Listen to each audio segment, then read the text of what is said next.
ಮಾಮೂಲಿನಂತೆ ಈ ಅಧಿವೇಶನದಲ್ಲೂ ಕೂಡ ಪೂರಕ ಅಂದಾಜುಗಳ ಮೊದಲನೇ ಕಂತನ್ನು ಮಂಡಿಸಿದ್ದೇನೆ.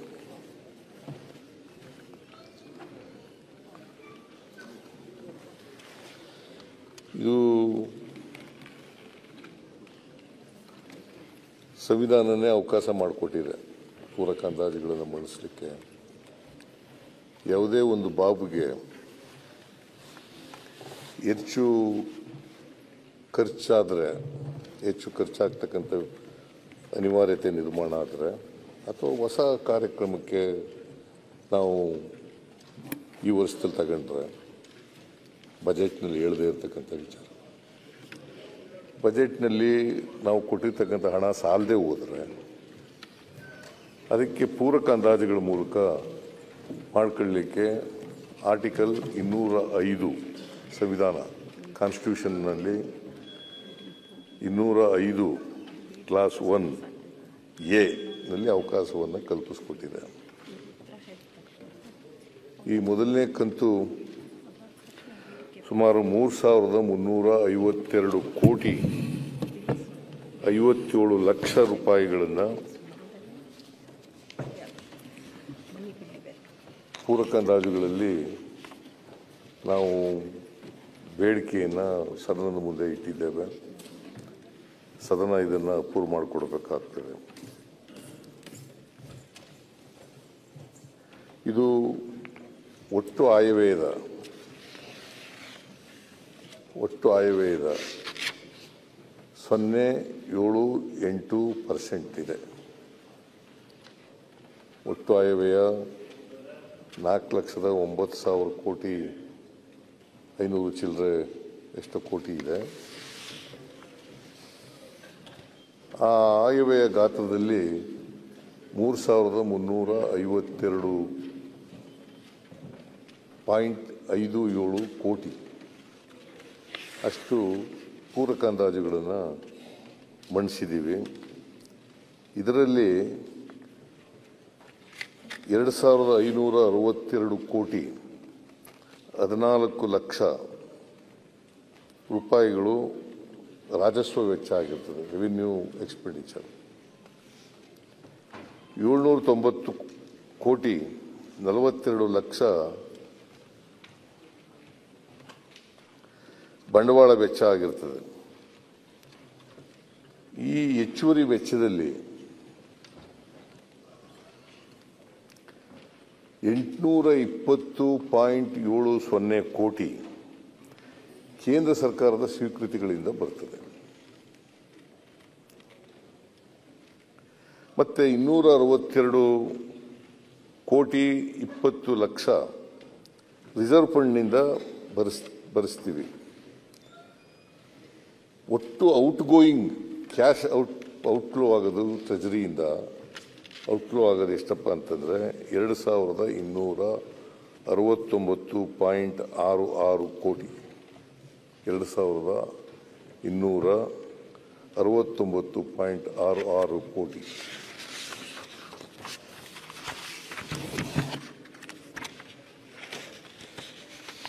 ಇದರಲ್ಲಿ 50 ಕೋಟಿಗಿಂತ ಹೆಚ್ಚು ಖರ್ಚಾಗ್ತಕ್ಕಂಥದ್ದು ಇಲಾಖೆಗಳಲ್ಲಿ.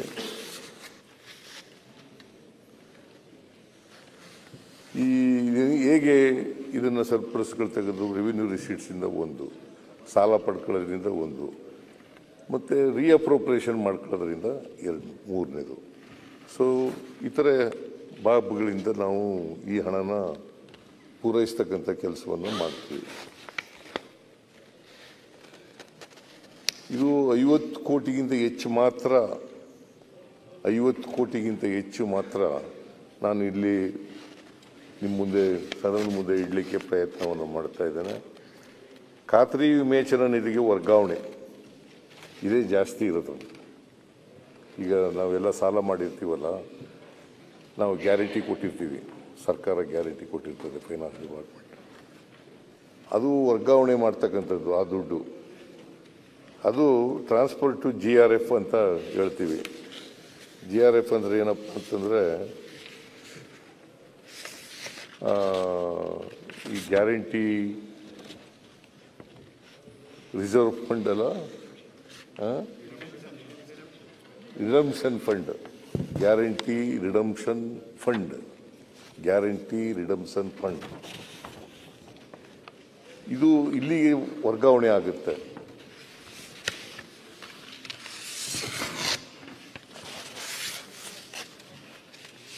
ಇದು 1,500 ಕೋಟಿ ಇದೆ. ಇದೇನೆ 1,500 ಕೋಟಿ. ಅಮೃತ ಯೋಜನೆಗೆ ಅಮೃತ ಯೋಜನೆ 2 ಕೇಂದ್ರ ಮತ್ತು ರಾಜ್ಯದ ಪಾಲು 472 ಕೋಟಿ ಇದೆ. 20 ಉಪಶಮನ ಕಾರ್ಯಗಳಿಗೆ ಅನುದಾನ 197.60 ಕೋಟಿ. PM ಶ್ರೀ ಯೋಜನೆ ಕೇಂದ್ರ ಮತ್ತು ರಾಜ್ಯದ ಪಾಲು 138.47 ಕೋಟಿ. ಸ್ವಚ್ಛ ಭಾರತ ಅಭಿಯಾನ ಯೋಜನೆ 2ರ ಅಡಿ ನೀರಿನ ಸಂಸ್ಕರಣೆ ನಿರ್ವಹಣೆ ಕೇಂದ್ರ ಮತ್ತು ರಾಜ್ಯದ ಪಾಲು 71.74 ಕೋಟಿ. ಸ್ವಚ್ಛ ಭಾರತ ಅಭಿಯಾನ ಯೋಜನೆ ಕೇಂದ್ರ ಮತ್ತು ರಾಜ್ಯದ ಪಾಲು 66.67 ಕೋಟಿ. ಅಮೃತ ಯೋಜನೆ 1 ಕೇಂದ್ರದ ಪಾಲು 60 ಕೋಟಿ ರೂಪಾಯಿಗಳು. 20 ಶಮನ ಕಾರ್ಯಗಳಿಗೆ ಅನುದಾನ 55 ಕೋಟಿ. 20 ಪರಿಹಾರ ಕಾರ್ಯಗಳಿಗೆ ಅನುದಾನ 52.57 ಕೋಟಿ. ನೋಂದಾಯಿಸಿದ ಪತ್ರಗಳ ಪೂರೈಕೆಯ ವೆಚ್ಚ 50 ಕೋಟಿ. ಒಟ್ಟು 2,664.06 ಕೋಟಿ.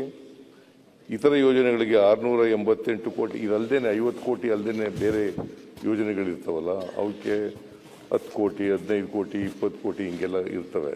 ನಾನು 50 ಕೋಟಿ ಮಾತ್ರ ಯಾವ್ಯಾವ ಬಾಬುಗಳಿಗೆ ಖರ್ಚಾಗ್ತದೆ ಅಂತ ಹೇಳಿದ್ದೀನಿ. ಒಟ್ಟು 3,352.57 ಕೋಟಿ ಆಗ್ತದೆ. ಸೊ ಇದನ್ನು ನಾವು ಪ್ರತಿ ಬಜೆಟ್ ಆದಮೇಲೆ ಪೂರಕ ಅಂದಾಜುಗಳನ್ನು ಮಂಡಿಸ್ತಕ್ಕಂಥದ್ದು. ಮತ್ತು ನಾವು ಖರ್ಚು ಮಾಡಬೇಕಾದ್ರೆ ಈ ಸದನದ ಒಪ್ಪಿಗೆ ಮಾಡಲೇಬೇಕಾಗ್ತದೆ. ಅದರಿಂದ ಈ 3,352.57 ಕೋಟಿ ರೂಪಾಯಿಗಳನ್ನು ಈ ಪೂರಕ ಅಂದಾಜುಗಳ ಮೂಲಕ ಸದನ ಮುಂದೆ ಇಡ್ತಾ ಇದ್ದೇನೆ. ಮಾನ್ಯ ಸದಸ್ಯರುಗಳು ಸದನ ಇದಕ್ಕೆ ಒಪ್ಪಿಗೆ ಕೊಡಬೇಕು ಅಂತೇಳಿ ಮಾನ್ಯ ಸದಸ್ಯರಲ್ಲಿ ಮನವಿಯನ್ನು ಮಾಡಿ.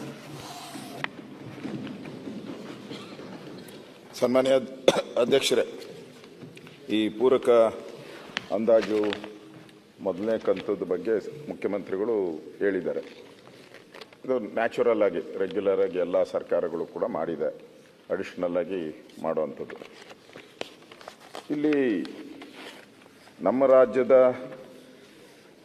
ಒಂದು ಆಗುಹೋಗುಗಳ ಬಗ್ಗೆನೇ ಕೂಡ ಹೆಚ್ಚು ಒತ್ತು ಕೊಡುವಂಥದ್ದಕ್ಕೆ ಈ ಬಡ್ಜೆಟನ್ನು ಮಂಡನೆ ಮಾಡೋದು. ನನಗೆ ಆಶ್ಚರ್ಯ ಆಗಿರುವಂಥದ್ದು, ನಿಮ್ಮ ಈ ಪೂರಕ ಅಂದಾಜು ಏನಿದೆ ಇದರಲ್ಲಿ ಬಾಪ್ತು ಐಟಮ್ ನಂಬರ್ 11ನಲ್ಲಿ ವಯನಾಡು ಜಿಲ್ಲೆಯ ಮೆಪ್ಪಾಡಿ ಉಂಟಾದ ಭೂಕುಸಿತದಿಂದ ಹಾನಿಗೊಳಗಾದ 100 ಕುಟುಂಬಗಳಿಗೆ ಪುನರ್ವಸತಿ ಕಲ್ಪಿಸಲು 10 ಕೋಟಿ ಅಂದರೆ 1,000 ಲಕ್ಷಗಳು ಸೇರಿದಂತೆ ಒಟ್ಟಾರೆ 1,056.64 ಲಕ್ಷಗಳನ್ನು NDRF ಅಡಿಯಲ್ಲಿ ರಾಜ್ಯದ ಹೆಚ್ಚುವರಿ ಪಾಲಾಗಿ ಒದಗಿಸಲಾಗ್ತಾರೆ. ಅದರಿಂದ ಅಭಿಯಾಚನೆಯಲ್ಲಿ ಸೇರಿಸಿದೆ ಅಂತ ಹೇಳ್ತೀರಾ. ಸೊ 100 ಮನೆಗೆ ಇವರು ಒಂದೊಂದು ಮನೆಗೆ 10 ಲಕ್ಷ ಕೊಡ್ತಾ ಇದ್ದಾರೆ. ನಮ್ಮಲ್ಲಿ ಮಳೆ ಬಂದು ಹಾನಿಗೊಳಗಾದಂಥ ನಮ್ಮ ಕರ್ನಾಟಕದ ಕನ್ನಡಿಗರಿಗೆ ನೀವೆಷ್ಟು ಕೊಡ್ತೀರಾ? 95,000 ಕೊಡ್ತಾ ಇದ್ದೀರಾ. ಈಗ 95,000. ಪಕ್ಕದ ಮನೆಯವ್ರಿಗೆ ಎಷ್ಟು ಕೊಡ್ತಾ ಇದ್ದೀರಾ? 10 ಲಕ್ಷ ರೂಪಾಯಿ ಕೊಡ್ತಾ ಇದ್ದೀರಾ. ಅವಶ್ಯಕತೆ ಇತ್ತಾ? ನಿಮ್ಮ NDRF ನಿಯಮಗಳೇನು ಹೇಳುತ್ತೆ, ನನಗೆ ಗೊತ್ತಿರೋ ಪ್ರಕಾರ NDRF ನಿಯಮಗಳೇನು ಹೇಳುತ್ತೆ, ಇದರಲ್ಲಿ consider to be disaster within the local context in the state ಅಂತ ಇದೆ. ಸ್ಟೇಟ್ ಒಳಗಡೆನೆ ನೀವು ಇದನ್ನು ಯೂಸ್ ಮಾಡಬೇಕು ಅನ್ನೋದಿದೆ. ಅಲ್ಲಿ ಡಿಸಾಸ್ಟರ್ ಆಗಿ ಯಾವಾಗೋ ಆಗೋಗಿದೆ, ಏನೋ ಆ ಸಂದರ್ಭದಲ್ಲಿ ಆಗಿದ್ರೆ ಆದ ತಕ್ಷಣ ಏನೋ ಮೆಡಿಕಲ್ ಫೆಸಿಲಿಟಿ ಕೊಡುವಂಥದ್ದು, ಏನೋ ಬಟ್ಟೆ ಕೊಡುವಂಥದ್ದು ಇದನ್ನು ನಾವು ನೋಡಿದ್ದೀರಿ.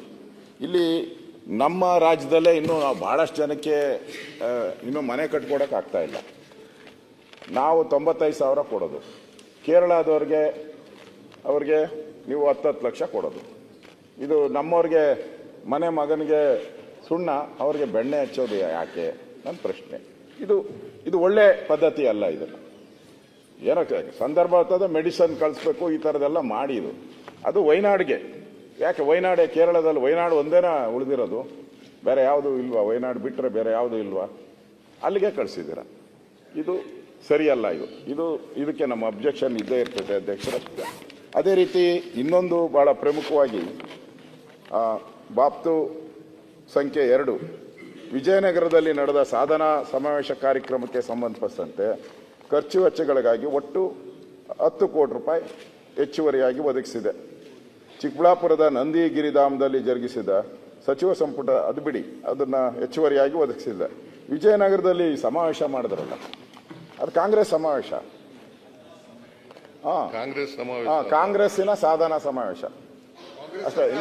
ಸಮಾವೇಶ ಸರ್ಕಾರದ ಸಮಾವೇಶ ನಾವ್ಯಾರು ಹೋಗಿಲ್ಲ. ಅವರ ಲೀಡರ್ಗಳನ್ನೆಲ್ಲ ರಾಹುಲ್ ಗಾಂಧಿ ಕರೆದಿದ್ರ,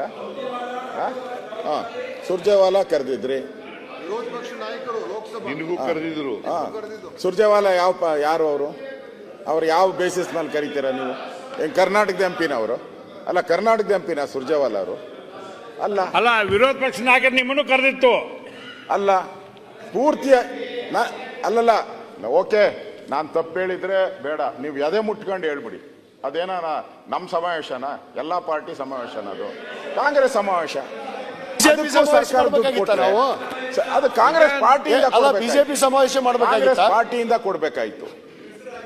ಕಾಂಗ್ರೆಸ್ ಪಾರ್ಟಿಯಿಂದ ಕೊಟ್ಟಿದ್ರೆ ಅದಕ್ಕೆ ಅರ್ಥ ಬರ್ತಾ ಇತ್ತು. ಪೂರ್ತಿ ಅಲ್ಲಿ ಸರ್ಕಾರ ಸಮಾವೇಶ ಅಲ್ಲಲ್ಲ.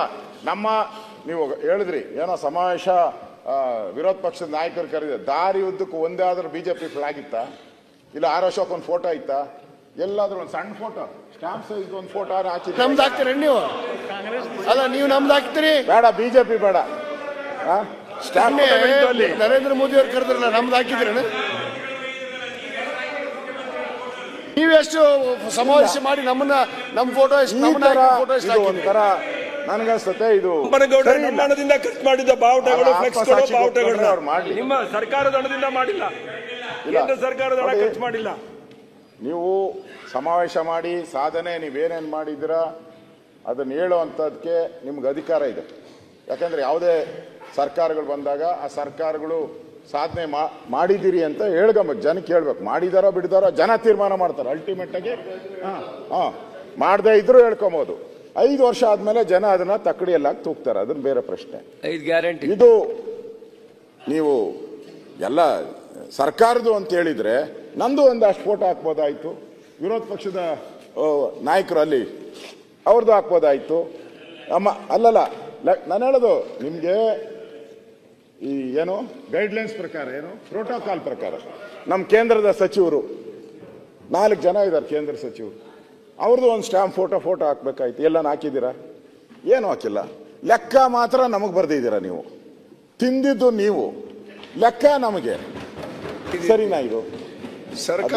ಅದರಿಂದ ದಯವಿಟ್ಟು ಇದನ್ನು ತೆಗಿಯೋದು ಒಳ್ಳೇದು. ಅವ್ರ ಪಾರ್ಟಿಯಿಂದ ಅದು 10 ಕೋಟಿ ಏನಾಯ್ತಾ ಕೊಟ್ಬಿಡ್ಲಿ. ಅವ್ರಿಗೇನು ರೂಲಿಂಗ್ ಪಾರ್ಟಿ ಅದೇನು ದೊಡ್ಡದೇನಾಗಲ್ಲ, ಅವ್ರ ಪಾರ್ಟಿಯಿಂದ ಕೊಟ್ಕೊಡ್ಲಿ. ಸರ್ಕಾರದ ವೆಚ್ಚದಲ್ಲಿ ಅದನ್ನು ಸೇರಿಸೋದು ಒಳ್ಳೇದಲ್ಲ. ಇದು ಒಳ್ಳೆ ಸಂಪ್ರದಾಯ ಅಲ್ಲ. ಈ ತರ ಮಾಡ್ತಾ ಹೋದ್ರೆ ಎಲ್ಲಾನು ಕಾರ್ಯಕ್ರಮಗಳು ಇನ್ಮೇಲೆ ಎಲ್ಲಾ ಪಾರ್ಟಿಯವರು ಇದೇ ಅಭ್ಯಾಸ ಮಾಡ್ಕೊಂಡ್ರೆ ಸರ್ಕಾರ ದುಡ್ಡು ಬಿರಿ ಸಾಧನಾ ಸಮಾವೇಶಕ್ಕೆ ಹೊರಟೋಗ್ತದೆ. ಇವೆರಡೂ ಕೂಡ ವಯನಾಡಿಗೆ ಕೊಟ್ಟಿರೋ ಮತ್ತು ಈ ಸಮಾವೇಶ ಒಳ್ಳೆ ಸಂಪ್ರದಾಯ ಅಲ್ಲ ಅಂತ. ಯಾಕಂದ್ರೆ ಅವ್ರು 14-15, ನಾವಿನ್ನ ಅರ್ಧ ಬಡ್ಜೆಟ್ ಮಂಡನೆ ಮಾಡಿಲ್ಲ. ನಾವು ಅವ್ರು 14-15 ಬಡ್ಜೆಟ್ ಮಂಡನೆ ಮಾಡಿದ್ದಾರೆ. ಅವ್ರಿಗೆ ಇದು ಕಪ್ಪು ಚುಕ್ಕಿ ಆಗ್ತೈತೆ ಅಷ್ಟೇ ನಾನು ಹೇಳೋದು. ಧನ್ಯವಾದ.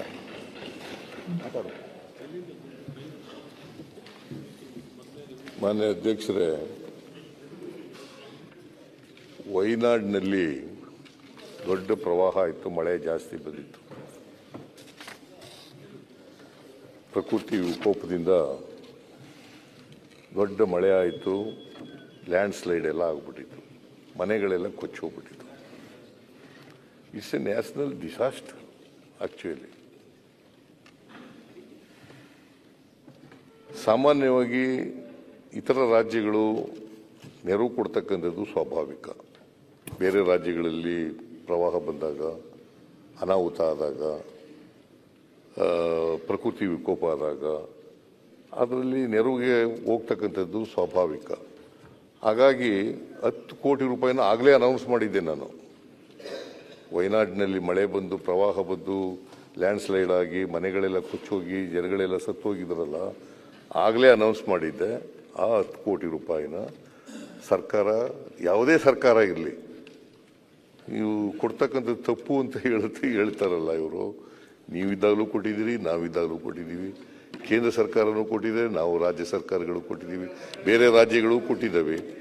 ಅದರಿಂದ ಉದಾರಿತನ ಇರಬೇಕಲ್ಲ, ಆ ಮಾನವೀಯತೆ ಇರಬೇಕಲ್ಲ.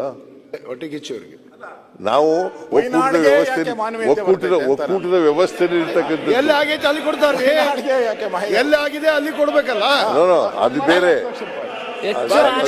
ಬೇರೆ ಈ ರಾಜ್ಯದಲ್ಲಿ ಇರ್ತಕ್ಕಂಥದಕ್ಕೆ ಇಲ್ಲಿ ಪ್ರಕೃತಿ ವಿಕೋಪದಿಂದ ಪ್ರವಾಹ ಬಂದ್ರೆ, ಈಗ 2019ರಲ್ಲಿ ಅನಿಸುತ್ತೆ ಸೆಪ್ಟೆಂಬರ್ನಲ್ಲಿ ದೊಡ್ಡ ಮಳೆ ಬಂತು.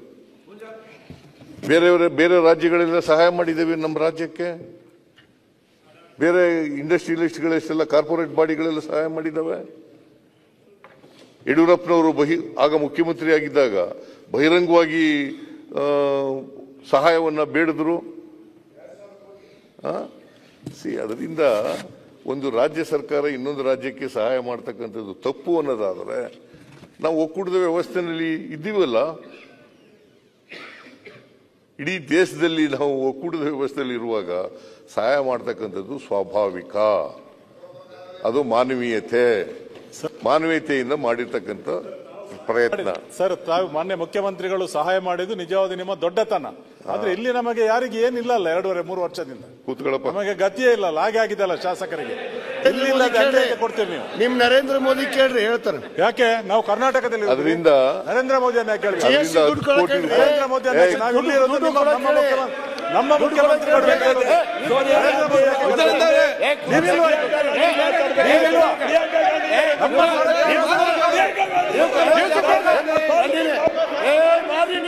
ಕೂರಿ ಸುರೇಶ್